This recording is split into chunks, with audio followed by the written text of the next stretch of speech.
Lots of different cooking styles. So we've got some steamed dumplings with different sorts of wrappers. This is a baked dim sum filled with minced pork.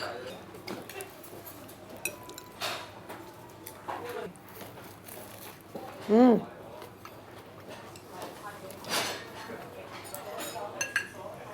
there's a very light, sort of slightly sweet starch coating on top, which has this lovely frizzy mouthfeel, a crispness, and then this tender bready dough.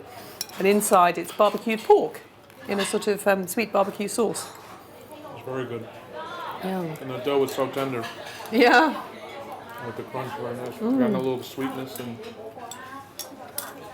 So these lovely golden crisp rolls, the outer skin is bean curd skin, and inside, what have we got here? And this one is dipped into, let's see if it's what I think it is.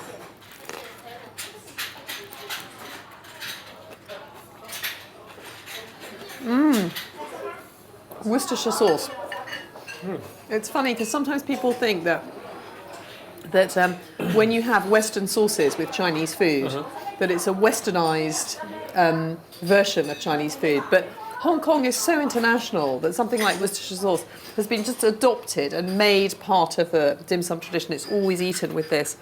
And these have sort of crunchy vegetables. Is it some kind of cabbage and maybe some bean sprouts in there?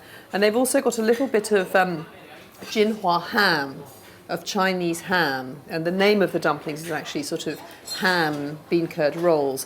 And you know, everyone in the West has heard of those wonderful Spanish hams and Italian hams, but China has two famous hams as well, which are also kind of cured until they have this wonderful, intense umami flavour. One made in Yunnan in the far southwest, and one that's in here in Jinhua in the east of China. And they're never eaten in slices as we do in the West, but they're used to add savoury flavours. So they're often chopped very finely and added to a vegetable dish, or slices are inserted into cuts in the side of a fish for steaming, just to enrich its flavours. And I really thought that was going to be a pastry dough. Looking at it, and it is so different and beautiful looking, glossy. Has a different texture, doesn't it? More elastic and very thin.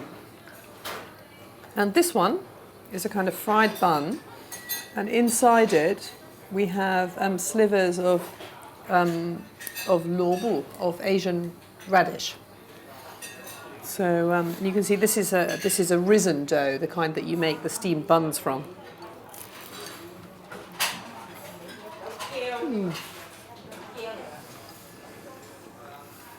The dough has a sweet flavor to it too. A nice filling, soft filling. And we have all these different textures, crispness, that glutinousness of the steamed chung fan rolls and the steamed dumplings, and then the lovely sweet breadiness of this kind of delicacy. I'm being spoiled. And here we have another classic. It's called a siomai, and this is like little bundles, like little money bags, made of a pasta which you can see is yellowish because it has added egg, which enriches it and makes it slightly more elastic. And the dumpling is open at the top, and here it's stuffed with shrimp and pork, with a little bit of crab coral, which adds colour and also savoury taste. Yeah.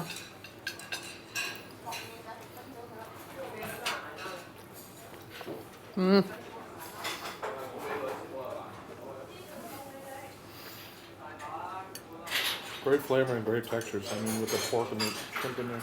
Yeah, it's so juicy, and it has that sort of that bounciness, which is very prized in Chinese cooking, which you get from really fresh shrimp.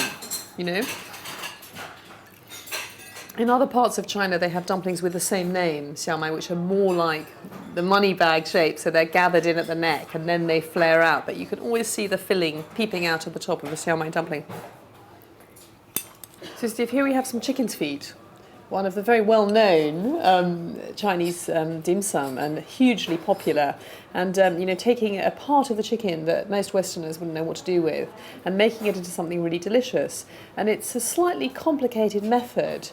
So the recipe that I know, the chicken's feet, they're first boiled in water with a little sugar, then deep fried until they're a wonderful, rich golden brown colour, and then simmered until tender in a broth full of spices, so sort of star anise and cassia and those Chinese spices.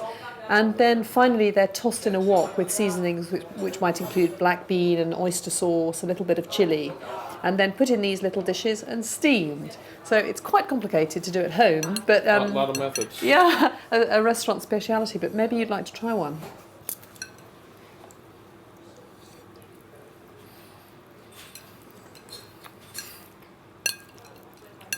Great texture.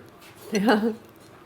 And the art with eating a chicken's foot is to sort of use your tongue and teeth to sort of tease away the skin and cartilage and eat them, and then to gently spit out the bones completely clean on your plate.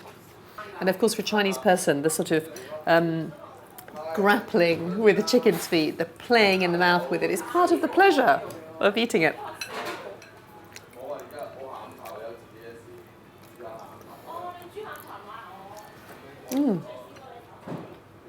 There you are, little bone, clean.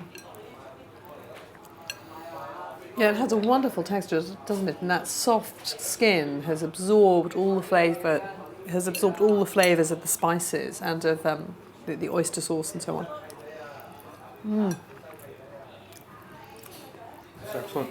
And this is another absolute classic. And in my experience, for an awful lot of Cantonese people, this is their top favourite dim sum. And here you have a sort of bready, risen dough, and it's stuffed with barbecue pork, char siu, in a sweet sauce. And you can see that the dough breaks open into a kind of smile when it's steamed. So you can see a little bit of the filling peeping out.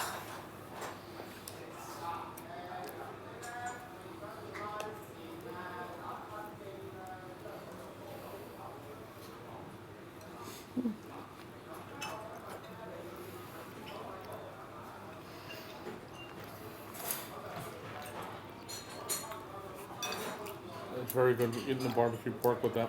So, and the steam, the dough. And in Cantonese dim sum, you also have some sweet dishes. And people often, although in China you don't have a dessert course as such, in Hong Kong, a lot of my Hong Kong friends kind of like to have something sweet after a meal. They're very used to both East and West. And these little egg tarts are one very popular dim sum. And this is also another kind of dim sum, a sweet soup. So you've got a little bit of mango, those lovely tapioca pearls, which have such a delightful texture in the mouth, and little strands of pomelo, those little sacs of juice. And very cool coconut milk. A very refreshing end to the meal. Very nice. Very, very refreshing.